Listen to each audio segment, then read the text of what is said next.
জানা নদীর কাছে গভীর কিছু শেখা আছে।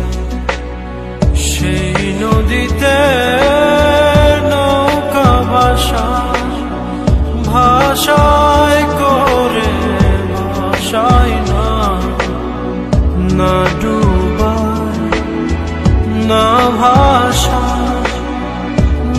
ভাষায়